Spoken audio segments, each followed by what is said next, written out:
Bismillah ar-Rahman ar-Rahim. In the name of Allah, the most beneficent, the most merciful. The Islamic Propagation Office at Rabwa, www.islamhouse.com, is pleased to present to you this lecture. O Allah, make me and Imara and her sons neighbors in the Jannah. قال اللهم ارزقني اللهم اجعلهم رفقائي في الجنة. عمارة وبنيها. عمارة and her two sons, O Allah, make us together in Jannah. Umara said, Wallahi, this was more beloved to me than anything else you can imagine. This is the heart of the believers. They came to the Prophet ﷺ, the woman saying, Ya Rasulullah, it's not fair that all of your time going with men. We need times. We want to have time for us. Then the Prophet ﷺ gave them Monday. Monday for women only. Teaching them. They come to him and they ask him. They talk to him. They loved him so much, sallallahu alayhi wa sallam.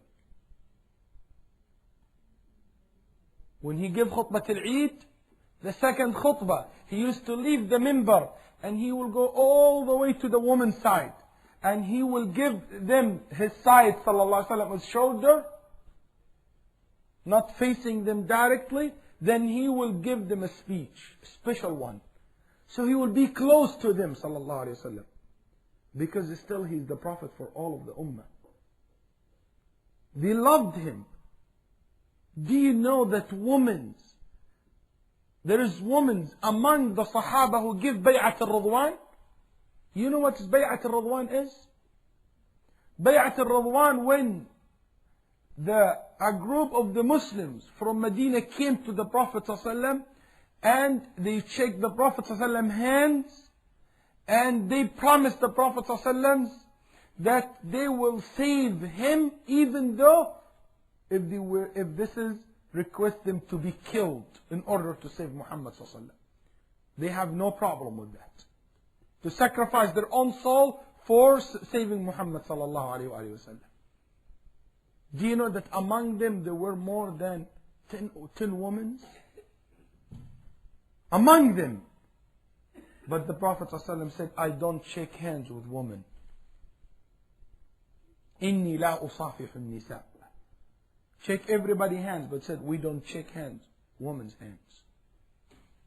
And that's what the Muslims should. They loved him, sallallahu alayhi wa alihi wa sallam. One of the women once, the Prophet ﷺ slept in her place. What she did, she put a piece of cotton, like a towel, underneath of the Prophet ﷺ's neck, like in his neck, like in his pillow. It was made of cotton. And she said, did that for purpose, so it will suck the Prophet ﷺ's sweat. And she said, after that I squeeze it in a bottle. And one of the Prophet ﷺ's part of his body that he used to sweat. And the Sahaba described his sweat. The sweat comes out of his body. He said, it looks so white as if it is pearl, lu'lu', and smells so good. That woman, she said, I squeezed this sweat from the cotton, from that towel, in a container, a small container. And I used it as a perfume. And it was the most beautiful smell I ever had in my life. This love is not only exist in the heart of men, it's also on the women's. And this is the way it should be. Let's start with Muhammad sallallahu alayhi wa sallam. Let's start from top, from his hair sallallahu alayhi wa sallam. It was such beautiful hair. The Prophet sallallahu alayhi wa sallam's hair was so beautiful.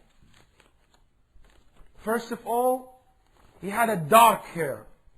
It was a dark black hair. His hair, sallallahu alayhi wa alihi wa sallam, was a very dark hair, black. And his hair, sallallahu alayhi wasallam, was long hair. And I mean by long hair, it used to reach his shoulder, sallallahu alayhi wasallam. His hair reached his shoulder, sallallahu alayhi wasallam. This is the longest hair he had. And sometimes he cut his hair until it would reach his ear, sallallahu alayhi wasallam. It would cover his ear, sallallahu alayhi wasallam. So his hair were usually between, when it's short, it will reach his ear, cover his ear. When it's long, it will reach his shoulder, sallallahu alayhi wasallam. And he would shave his hair. He shaved his hair when he made Umrah 4 times and Hajj in the 5th. So he shaved his head 5 times. And maybe also when he made Hijama, as you will know inshallah soon. His hair, sallallahu alayhi wasallam, was not a very heavy curly hair, like kinky hair. Neither wasn't a very straight hair. It was not a very curly or kinky hair like the Africans. Neither a straight or very straight hair like the Far East people, the Chinese, or like the Western. It was a kind of wavy hair, sallallahu alayhi wasallam. His hair was wavy in the middle. And the Prophet sallallahu alayhi wasallam been described that way by Anas and several of the Prophet sallallahu companions. And I tell you from now on, all the ahadith I brought, it is the description been given by several of the Sahaba, because I don't have time to go over every narrations who said it, unless there is need for that. The people who narrate the Prophet ﷺ, which I use most, is Anas radiallahu anhu, and Ali, and Hind, and Jabir, and other than that.